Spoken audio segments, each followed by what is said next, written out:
Hi everybody, welcome into Lower League America, Episode 3, Live Fast, Die Young. Jason Davis with you, as always, joined by Nipun Chopra from Sock Takes. And Nipun, before we get started on the story of the NASL 2.0, why don't we do your shout-out of the week? Shout-out of the week, Jason, is for Dayton Dynamo, a team that currently has an unclear future, and we hope they'll be back, which is true of the NASL, so it's a perfect segue there. Dayton Dynamo, shout out. Hope to see you back playing soccer soon. Absolutely. We want to focus in on those teams that are endangered in American soccer because we've had too many come and go. And the NASL is another story of a league that popped up and burned white hot for a little while in the poon, and then eventually, as of the moment, isn't playing any games. So let's get into this. Let's start with the history of how this all came to be, because I think back in 2009, when this sort of broke into existence, the idea of a new NASL was a surprise for a lot of people. Yeah, it really is a very interesting history of the NASL. Back then, in 2009, 2010, the USL was in a complicated scenario. They were hemorrhaging teams, and I think an estimation was that about 75% teams every season were basically going out of business in the USL. There were a group of owners who were called at the time the Team Owners Association, or TOA, who felt that there has to be a better way. There has to be a way that doesn't include a franchise model, that doesn't include owners not having control of their own destinies, and one that is more stable. Because of these ideas, Jason, the TOA was formed. Well, I just want to throw in here, I think it's important to point out that at the time, the USL was pretty much the only game in town if you wanted to be part of a lower league in America that had national aspirations. And the TOA, part of their complaint was there was too much centralized control, not enough individual marketing on the part of the teams, not even an effort really to try to figure out how to be consistent with marketing from year to year. And as you said, teams were hemorrhaged by the USL in part because of that. I don't know, maybe this is the kind of thing where we throw in a couple of those names, teams that came and went during those USL years, just to kind of remember, pour one out for them if you want to, Nipun. At the time, I think there were the teams that I can think of.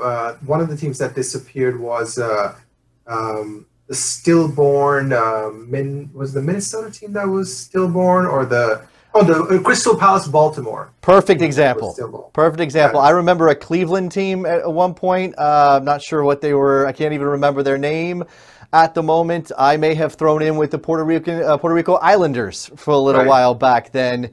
A team that predated Puerto Rico FC, which is part of our story today. So just, again, sort of laying the groundwork for what USL was, USL 2. There was so much stuff going on. We lead to the TOA. TOA wants to break away. Who constituted the TOA? I think that's an important fact here. Right. This is a good question, an important question. There were 6 teams that ended up being the NASL conference.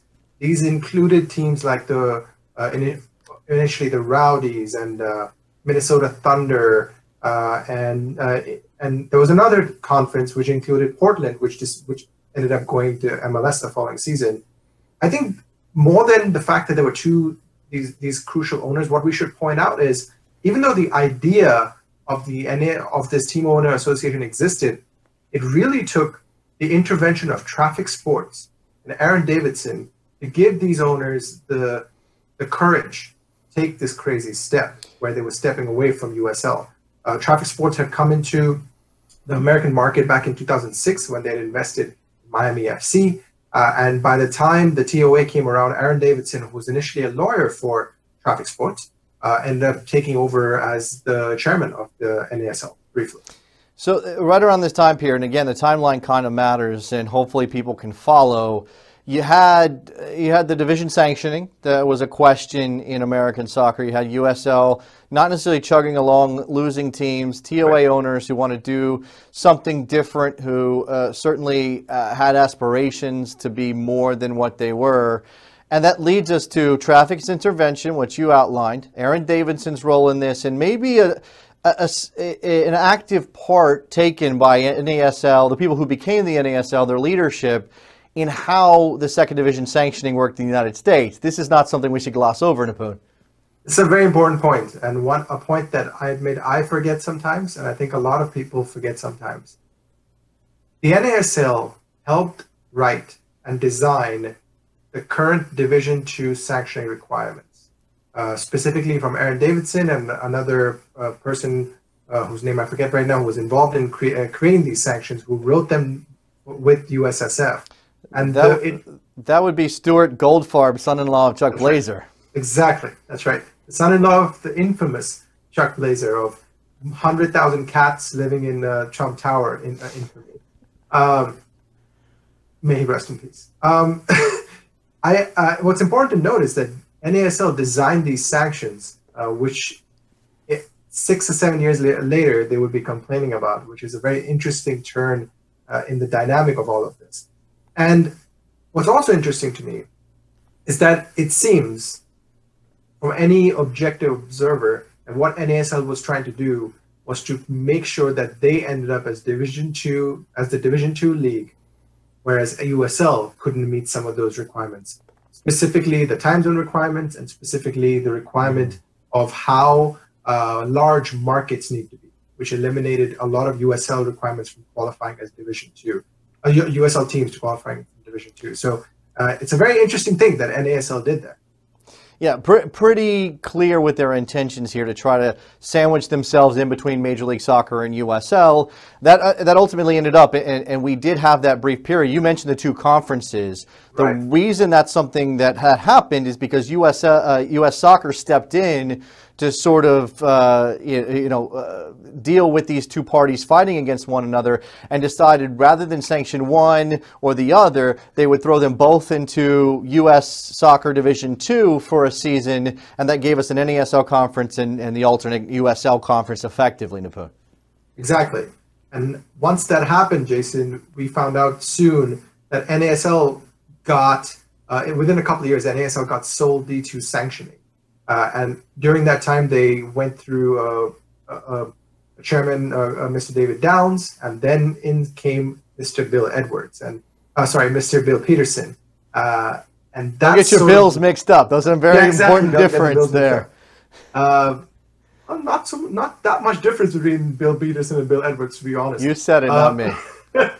But what happened next, Jason, is very interesting once Bill Peterson took over, because it really changed the rhetoric, the goal, the vision, and truthfully, the outcome of the NASL. I want to go back. We talk about Bill Peterson and his leadership of NASL. And obviously NASL got launched post-2010. They started out on their own. But I just want to outline, in 2010, when U.S. Soccer assumed control of the second division, you had the USL Conference, Austin, which was the Aztecs, no longer existing, moving to Orlando and eventually becoming Orlando City and becoming a Major League Soccer team. Minnesota, who has gone through 2 iterations since then, if I'm not mistaken, and now an MLS team. Portland Timbers, who obviously have been successful for the better part of almost 20 years now. Puerto Rico Islanders, no longer in existence. Rochester Rhinos, who we talked about last week, are now moving to USL D3, we think. Tampa Bay, who, and I believe at this point in time, we actually had 2 Tampa Bay attempts, and that may actually have come later, if I get my timeline right, Nipun, because you had 2011, 2012, you had a second Tampa Bay team attempted. Yeah, NASL conference was Baltimore, who you already mentioned, came and went.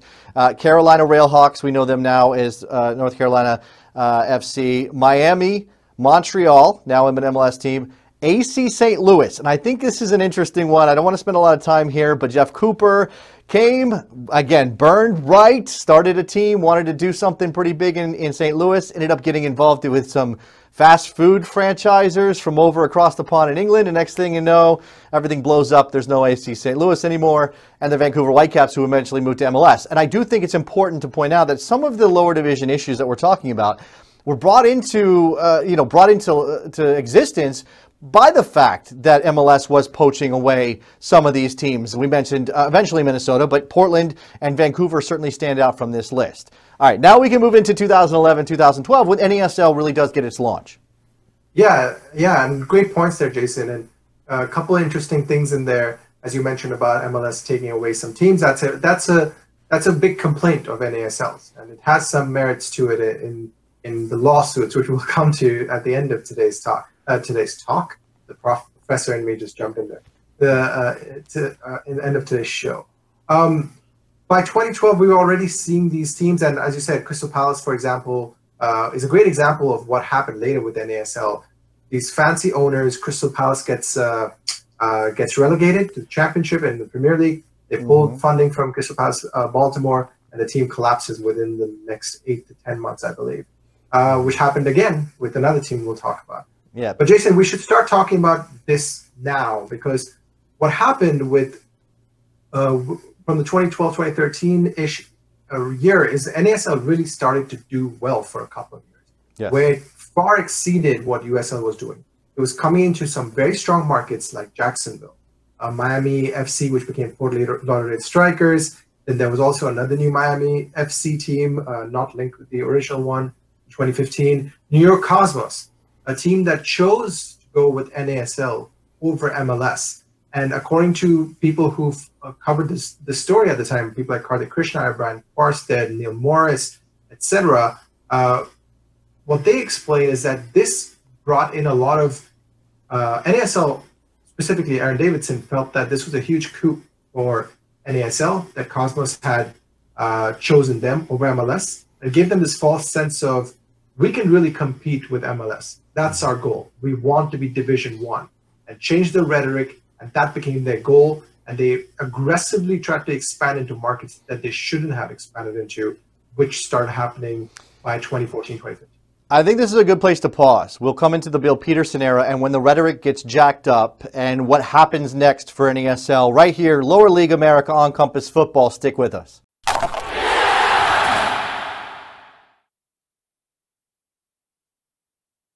Back on Lower League America, Live Fast, Die Young, the story of the NASL. Nipun Chopra from Sock Takes with me. We have now got up to 2013, Nipun. Now, before we move into the Bill Peterson era, and it's certainly an interesting era it was, we should mention that Aaron Davidson, who we mentioned in passing, was part of the establishment of the sanctioning for Division II, helped write those sanctioning requirements, was caught up in a bribery sting and was placed under house arrest and is still in the criminal justice system. So just kind of a taste of where things were in that area of NASL.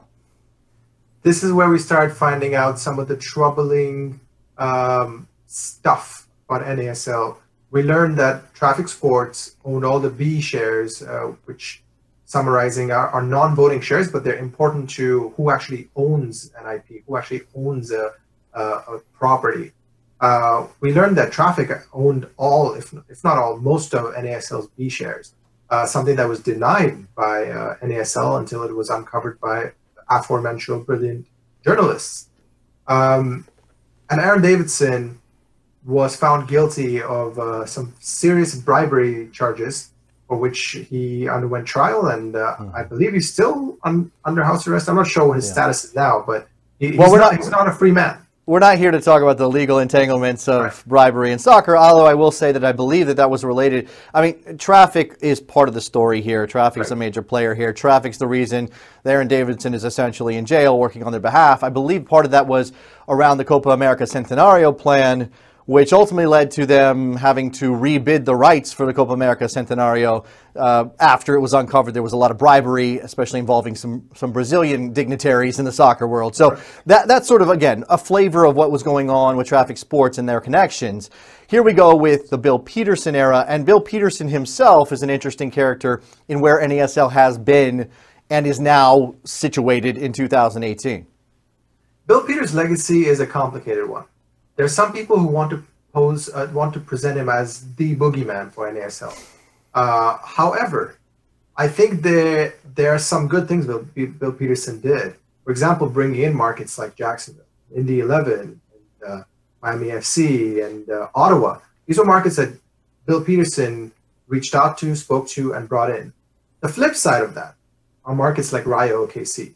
The flip side of that is losing San Antonio to the USL. So he has a mixed legacy, and the darkest part of Bill Peterson's legacy is this genuine belief that he had that NASL truly was going to vanquish MLS. And it really hurt the NASL in the long run.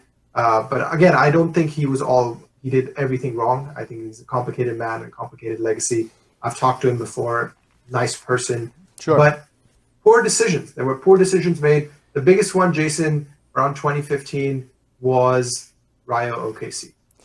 Certainly, Rayo OKC stands out. And for anybody who doesn't know, that was the plan to put a team in Oklahoma City, Oklahoma, backed by Rayo Vallecano, of then the top division in Spain. Ultimately, Rayo Vallecano was relegated. The money ran out. You told this story already. We heard about it with Crystal Palace Baltimore. It's essentially the same story. At one point, one of the investors involved in Rayo OKC was pulling up artificial turf from his field because there wasn't money coming in the way it was supposed to. That stands out. And that's a high-profile mistake by NASL. But I think Bill Peterson, as you said, complicated legacy. Part of it is that he was working at the behest of a lot of owners, and this is pre-Rocco Commisso, but he was working at the behest of a lot of owners who really did want to take a big swing and go after big things in American soccer, including their righteous belief that MLS had a monopoly that they wanted to challenge, which we'll get to. It brings us up to lawsuits in that particular area. So Bill Peterson, part of just the mouthpiece, as any commissioner is, Nipun, the mouthpiece, the forward-facing person that reflects sort of a wider philosophy, and not everybody was on board, but a wider philosophy of NASL owners. And not only a philosophy, a business practice that was dangerous, vis-a-vis the practice of owners like Bill Edwards, owners like Seamus O'Brien, who were spending way beyond their means. Teams like Tampa Bay Rowdies, teams like New York Cosmos, later Miami FC and San Francisco Deltas were hemorrhaging money.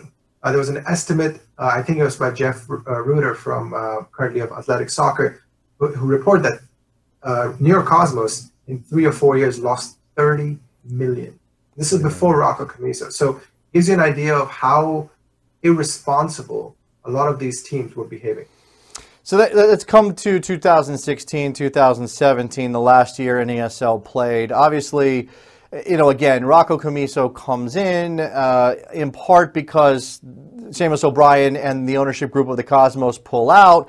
It sends the league into turmoil. Without the Cosmos as a linchpin, they really couldn't continue on. Meanwhile, you had obviously other ownership in this league, both committed and uncommitted, kind of waffling in those areas. What did 2016 bring that ultimately did NASL in coming up to the contemporary era?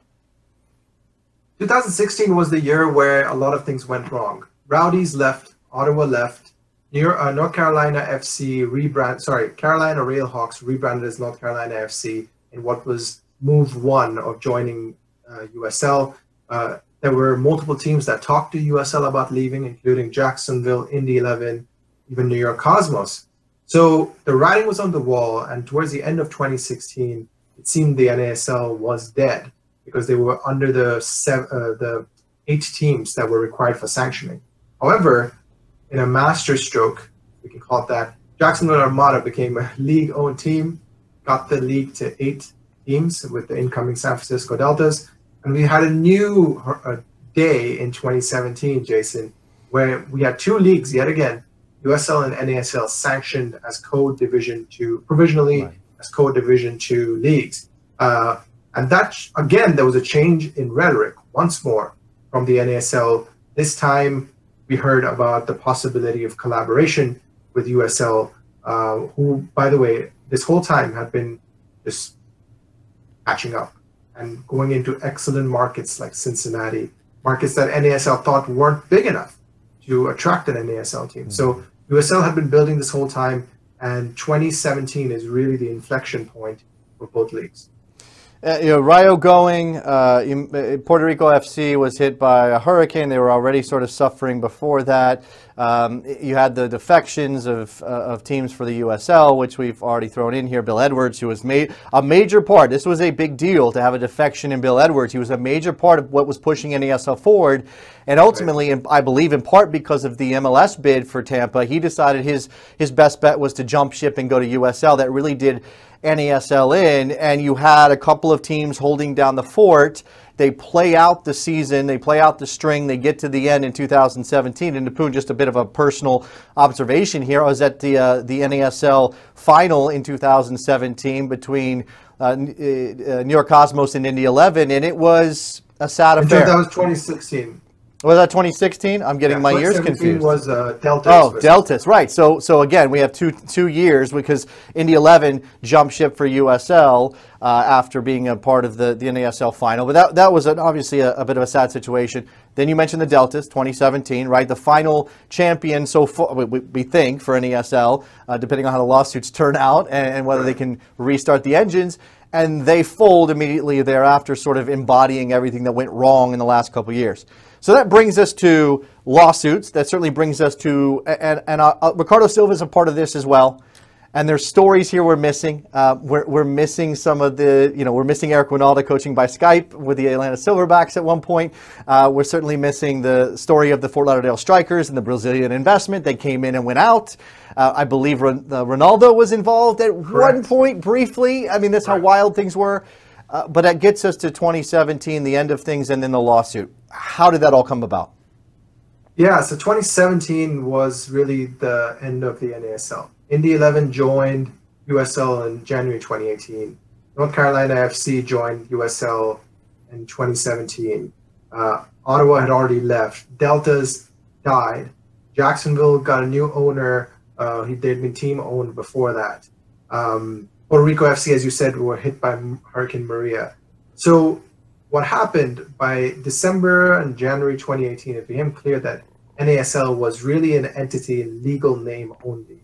The two teams that were supposed to join the NASL, California United FC and 1904 FC, which is the team in San Diego, made it clear that they were not really going to be coming back with the NASL. So currently the NASL has 4 teams, quote unquote, NPSL, 3 of them playing in the NPSL, Cosmos, Jacksonville, Miami, and Puerto Rico FC are still a part of the NASL. The lawsuit stuff, Jason. The lawsuit from NASL started in late 2017 after NASL was not awarded, or the application for D2 sanctioning was rejected. And the lawsuit suggests a couple of things.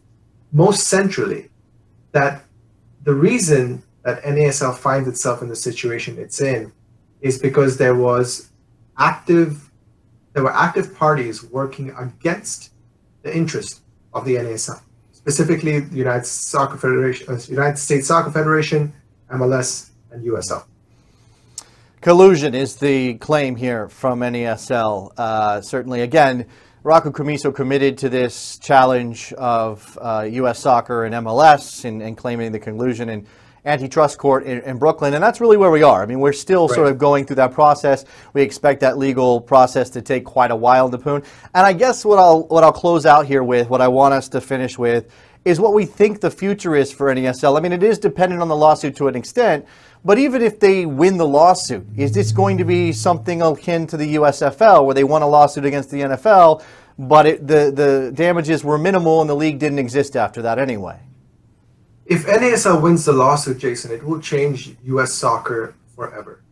If NASL wins on grounds of collusion, if NASL wins on grounds of divisional sanctioning being invalid, it would change U.S. soccer forever. Certainly. It would change what we believe is, what are believed to be the strength and holds of leagues like MLS, because if you take away things like franchise rights and take away territorial rights, it really does change the dynamic forever. So there is still a possibility that 6 months from now or 2 years from now, whenever there's a judgment passed, that everything we know about U.S. soccer currently becomes invalidated like that.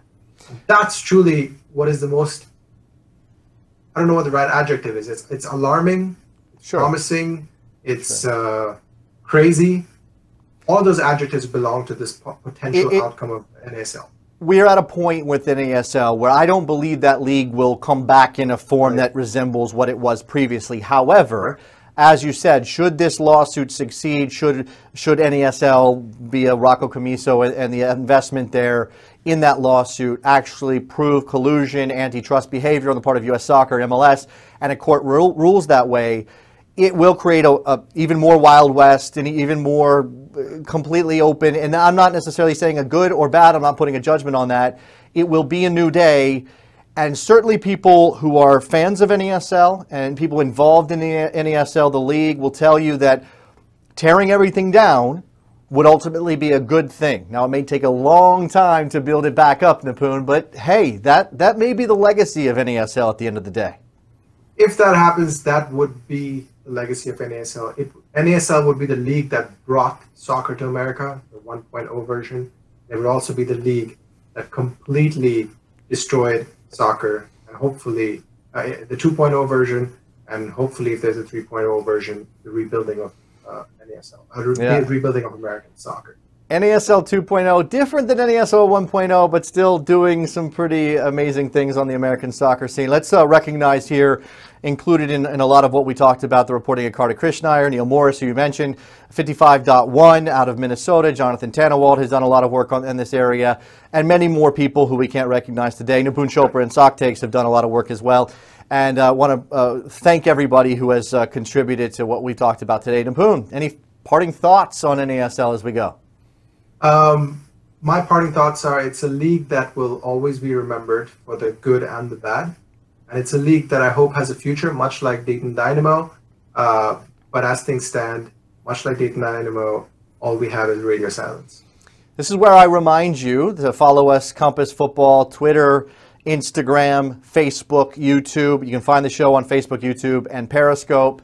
Nipun's over at Sock Takes, Nipun Chopra 7. And if you have ideas for Lower League America, if you want us to cover a particular topic, we are completely open to those ideas. Hit us up on Twitter, Nipun, myself at Davis JSN, or Compass Football, and we'll be sure to get into those topics in future episodes. I want to thank Nipun Chopra. Thank you for watching, and see you next time.